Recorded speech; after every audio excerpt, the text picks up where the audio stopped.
Broadcasting from the business capital of the world, this is the Podcast Business News Network. And welcome back, everyone. Important topic we're going to tackle today, very impactful, and you will see it in a different light. And I'm going to go right there. I'm going to talk right here. We're talking about suicide, and the suicide rates have been up even in the last couple of years. She deals with people challenged in her practice, and so do her team members at New Beginnings Center up in Massachusetts, where they do some amazing work helping people move their life forward, have realizations. I do believe she had a different realization after experiencing a conversation with somebody, and we're going to dig into that today. She is just wonderful with her empathy and the way she handles things. Our Diamond of the Decade, Sherri Alexandrovich, is back with us. How are you doing today? I'm doing good. How about yourself? Good, good. It's a deep topic we're hitting It here is a today, deep topic. Yeah. but it comes off the heels of what we talked about last week, which was smiling depression. Yeah. And why don't we redefine that for everyone in case they missed that? Okay, so what we were talking about last week with the smiling depression is when people are presenting on the outside very differently than how they're feeling on the inside. And one of the biggest challenges that we were talking about last week is that when you see somebody who looks sad or depressed, you're more apt to reach out or to say, "Hey, how you doing?" or do a check-in. But for those of us who are silently suffering on the inside and the outside, we have this smile, we have this presentation where, going to work every day, we're doing our things. It's not necessarily as noticeable. And so really just the importance of not just kindness, but also, checking in with everybody, no matter who they are. And regardless of what our presentation on the outside is, just understanding that everybody on the inside is really going through something traumatic or upsetting, and just the importance of really check-ins. You said it last time we got together, and sadly I forgot because he was so good at making us smile. Robin Williams. Right. I mean, you said his name. I'm like, oh, yeah, there you go. Yeah. Smiling depression. So now pivoting over to what you experience in a conversation with somebody connected to law enforcement and all of this. Can you share that? Yes. So I met this wonderful retired police officer. His name is Bernie Hallams, and him and I were talking last week, and he was doing a podcast called Choir Practice.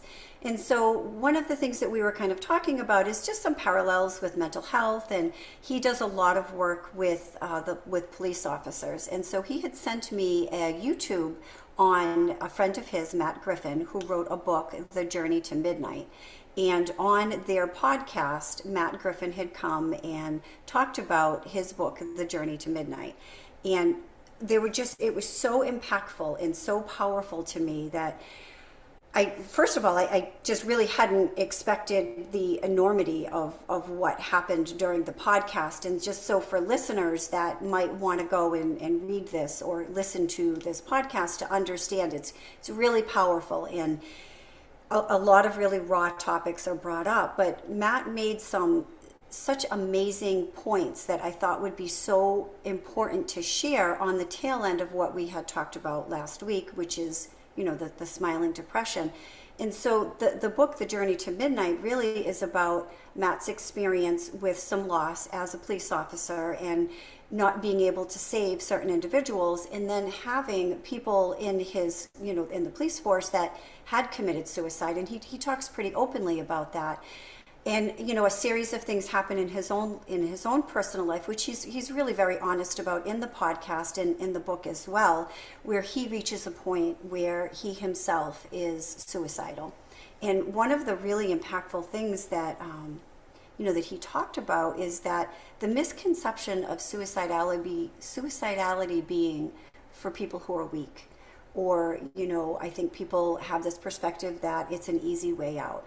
And I think one of the things that Matt really powerfully wanted to express and get across was that people with suicidal, the thought of suicidality is they're sacrificing themselves, and that my children they deserve better than to have a father like me.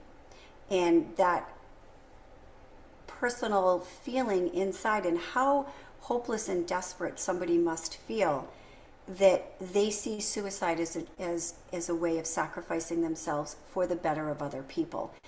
And that for me was like, it was so powerful to hear, and really resonated really strongly for me, because I guess I really hadn't thought about it, at that particular perspective, and the importance of understanding that you just don't know what people are going through every single day. And one of the things he says towards the end of the podcast is, when he was kind of at the 11th hour and he had chosen midnight at this particular day, and he was in his car and had his gun in his hand, and he had written his note and had his affairs in order, and his friend had called him at, I think he had said it was like 11:14, and the phone had startled him, and he answered, and his friend had said, why don't you come over and have a beer? And they kind of went back and forth, and thankfully he had decided to go.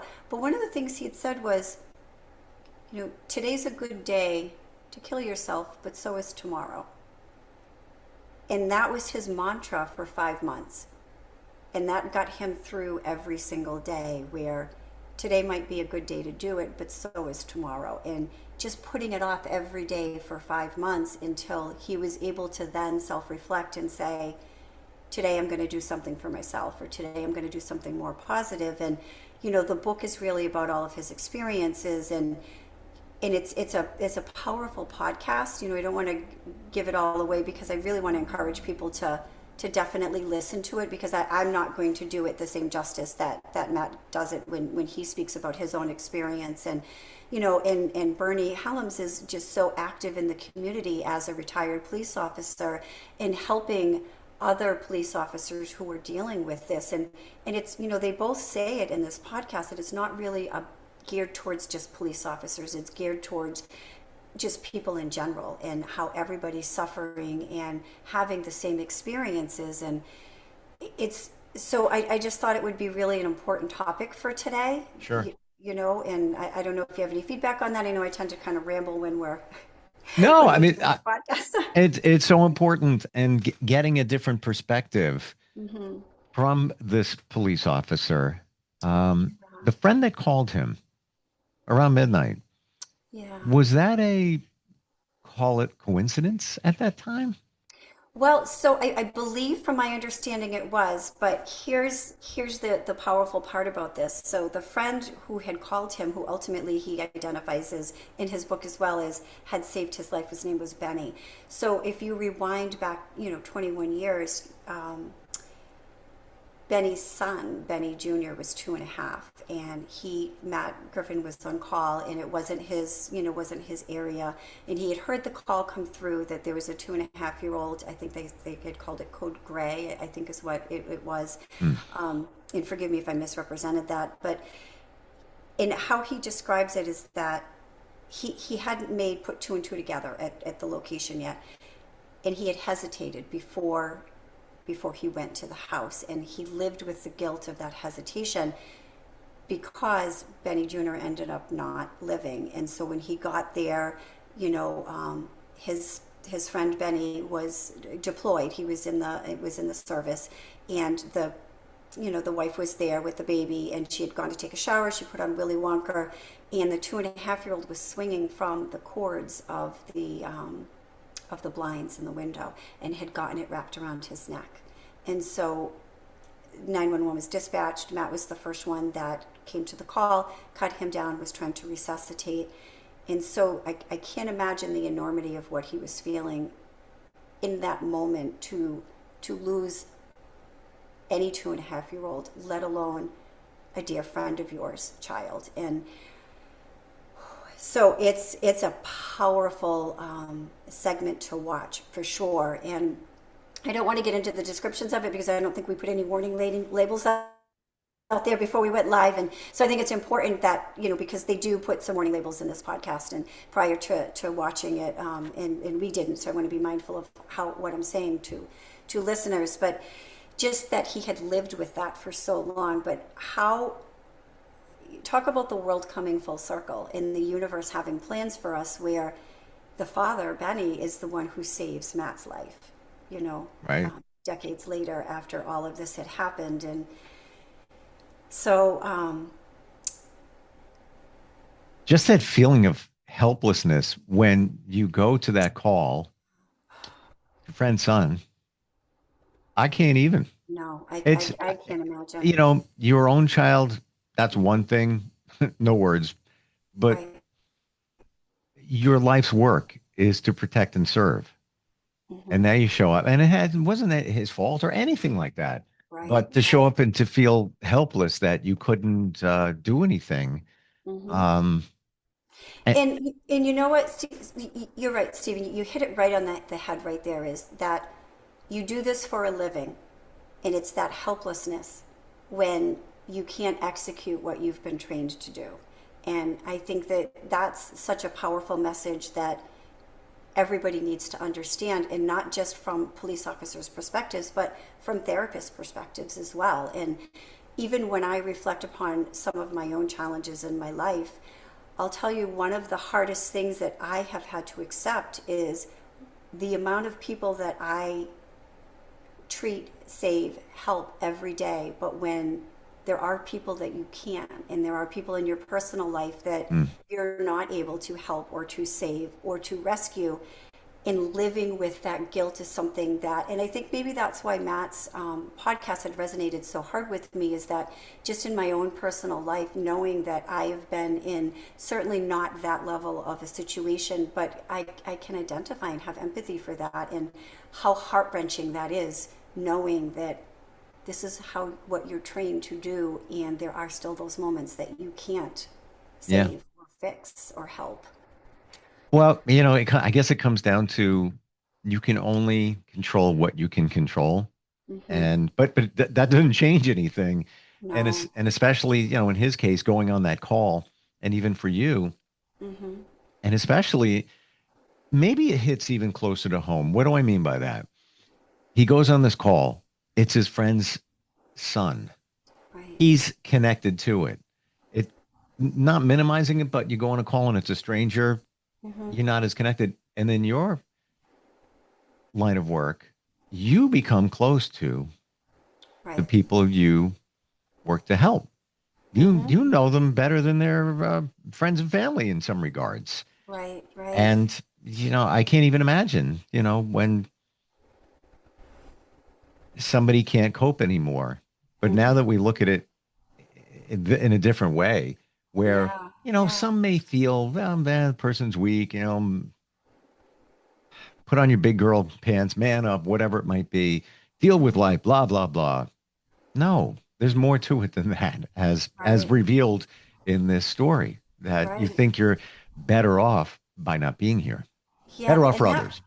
That really, like I said, that resonated for me, because we do deal a lot with suicidality in the mental health field as well. And Sure. you think about the people who they leave behind, or the missed opportunities because they're no longer here to be able to take them. And you go through in your mind over and over and over again, what could I have done differently, what should I have said differently, and maybe if I had an appointment that day, or your mind just races in all of these different avenues on what you could have done differently. And I know for me, I just feel it in my soul that, oh my God, my heart just hurts for people who feel so helpless and so hopeless that they feel like that is all that's left. And I guess just hearing when Matt said that, you know, um, sacrificing yourself, and wow, that's even more powerful, right? Because you're not just feeling hopeless and helpless and overwhelmed, but you're feeling like this is what I should do to save or spare the people that I love. And wow, Yeah. that was really, that resonated for me pretty powerfully. And it's so hard when we do this every day for a living. And I've only lost one client in my career to an overdose. And I had worked with this individual for almost 9 years, a long time. And you're in therapy with someone for that long, they're not a client anymore. And when you're Mm. going through the trenches with them and the struggles with them, and who I'll tell you,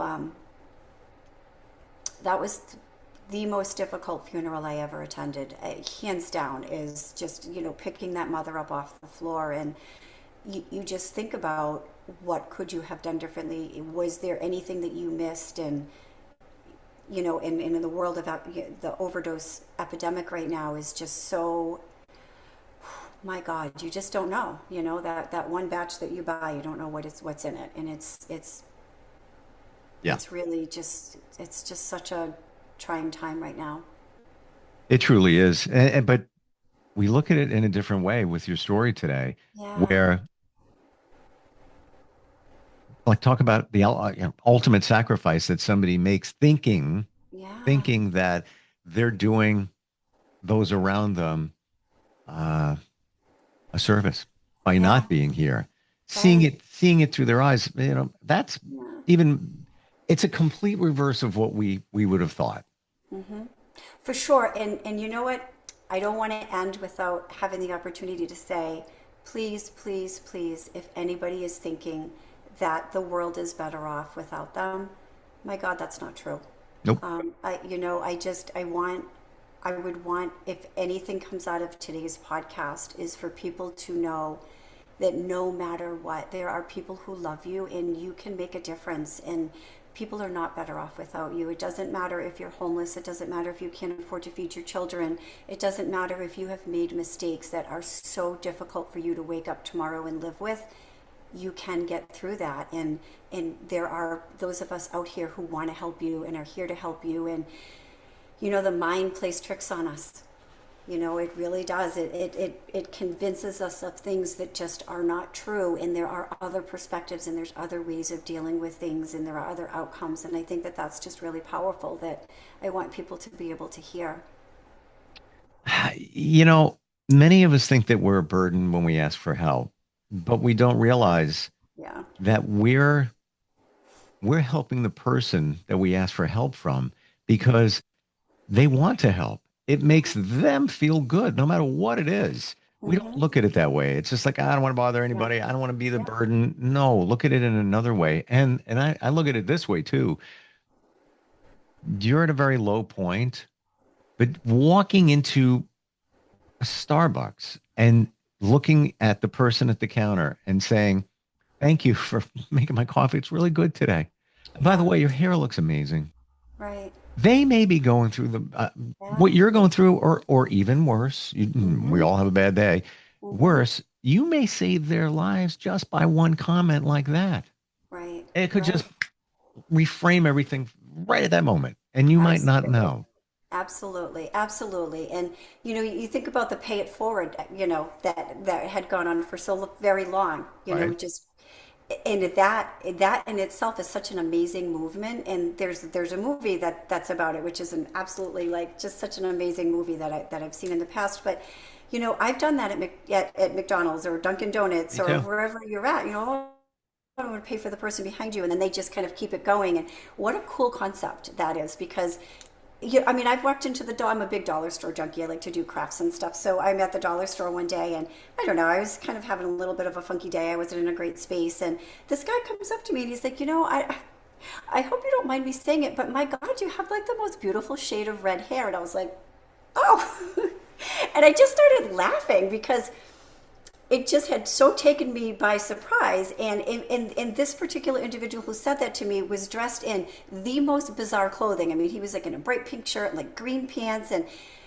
he I don't want to make the assumption that he was homeless, but he certainly looked like he was really struggling. And to go out of his way to say something, I mean, Yeah. the light up on my face was like my cheeks hurt. I was smiling. I was like, wow, just the power, like you just said, of that one compliment makes such an impact and Yeah. such a difference. And we talked about that last week, the power of words, right? The tongue doesn't have any bones, but my God, it is the most vicious, part of our bodies. The damage that we can do with words is just really, Yeah. it's really impactful. And people need to just really stop and think and make sure that we're being mindful of what we say, because we don't know what somebody is going through, and we don't know what that one snarky remark could mean for a person who's hanging on by a thread and who is thinking that their families are better off without them, and then you say something that's really awful.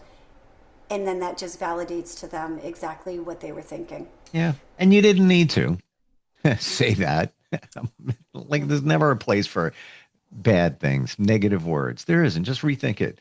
Um, but sadly, in the way things are, we are afraid to say those nice things to others. And when somebody says something nice to you, Yeah.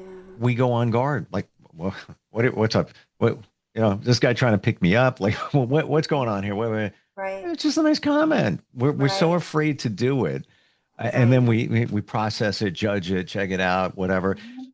And certainly on the pay it forward thing, it's like a few months ago, a woman paid for my coffee at a convenience store. Mhm. And like I was floored. Like I didn't even know what to say. And she goes, "No, I got it. I'm going to take care of it for you." I'm like, and I looked her in the eye and I stopped everything and I said, "I promise you, I will pay it back times 10." Oh, And I yeah. waited for the right moment. I was out Yeah. somewhere, even in a Mhm. drive through going through and, and I did. And I did. Um, because we all should pay it forward. Absolutely. And it's a good feeling too, and you're right. We do live in a very untrusting world. And we did a podcast about that a couple weeks ago, right? The coming out of the pandemic and how many people have been scammed and had money stolen from them. And we're just in such when we did the epidemic on isolation and loneliness. And this kind of like, right, speaks to that too, is that people are afraid to take that moment to stop and to absorb that compliment or to trust what the other person is saying and not want to burden other people. And we really have gravitated more towards an isolated society, which is really very sad. And again, the suicide rates are increasing, and we're seeing that those numbers just everywhere right now. And with the isolation and the loneliness, we're not really in touch with other people, and the importance Mm. of Well, reaching out and just knowing that the other people care.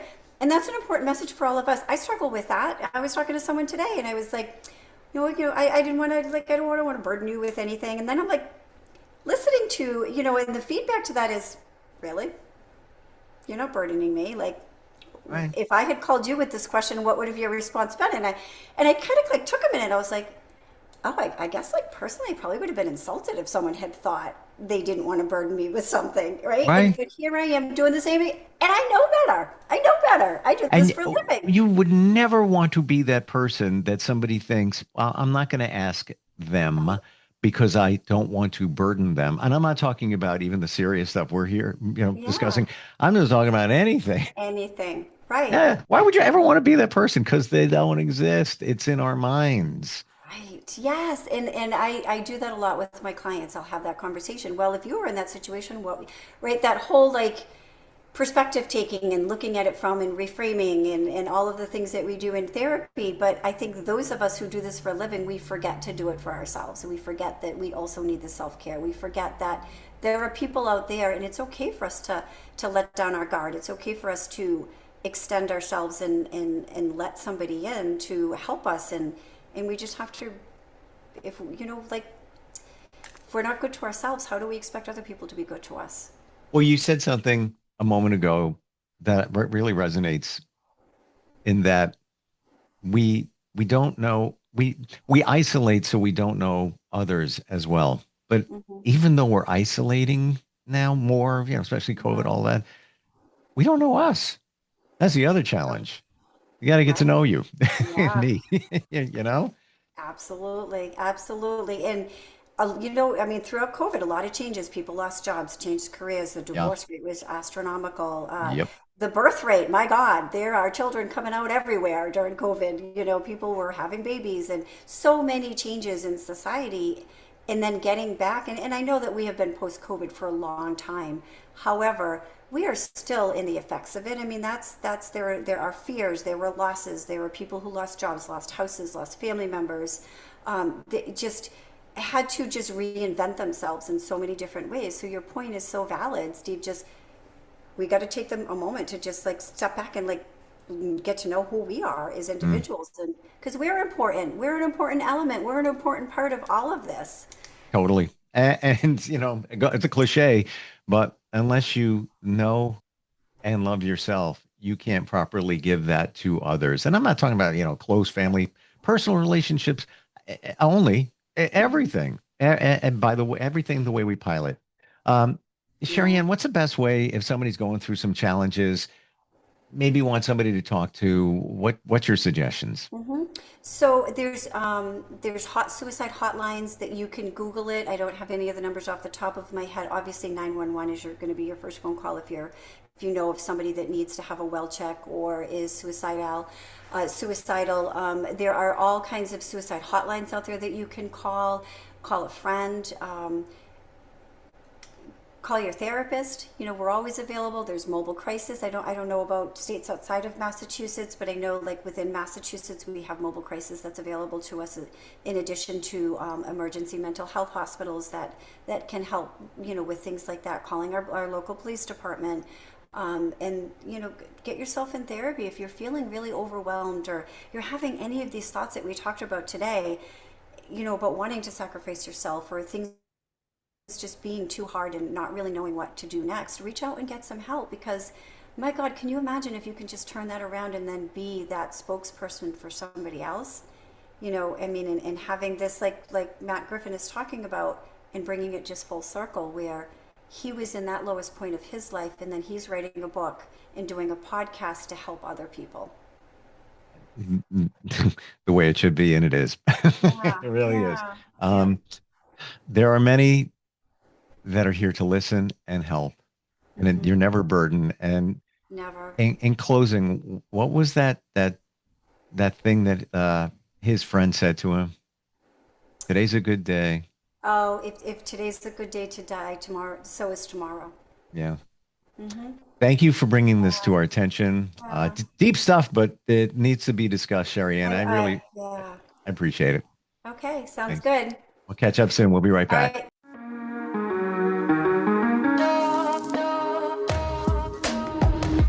Broadcasting from the business capital of the world, this is the Podcast Business News Network.